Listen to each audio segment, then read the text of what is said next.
സർക്കാരുമായി ബന്ധപ്പെട്ട അറിയിപ്പുകൾക്കും മറ്റു വാർത്തകൾക്കും വേണ്ടി ഈ ചാനൽ സബ്സ്ക്രൈബ് ചെയ്യാനും തൊട്ടടുത്ത ബെല്ലൈക്കൻ എനേബിൾ ചെയ്യാനും മറക്കാതിരിക്കുക.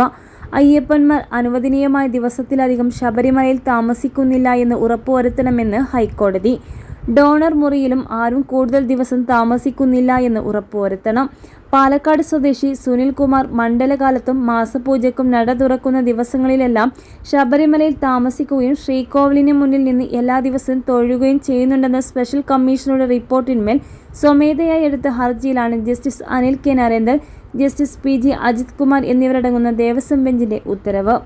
ഗോശാല സംരക്ഷണത്തിന്റെ ചെലവ് വഹിക്കുന്ന ക്ഷേത്രത്തിലേക്കുള്ള പൂജ സാധനങ്ങൾ സംഭാവന ചെയ്യുന്നു എന്നിവയുടെ പേരിലാണ് സുനിൽകുമാർ അവിടെ താമസിക്കുന്നു എന്നതായിരുന്നു റിപ്പോർട്ടിലുണ്ടായിരുന്നത്.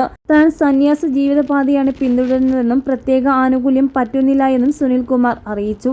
എന്നാൽ എന്തിന്റെ പേരിലായാലും മറ്റാർക്കും ലഭിക്കാത്ത ആനുകൂല്യം നൽകാനാകില്ല എന്ന് കോടതി വ്യക്തമാക്കി.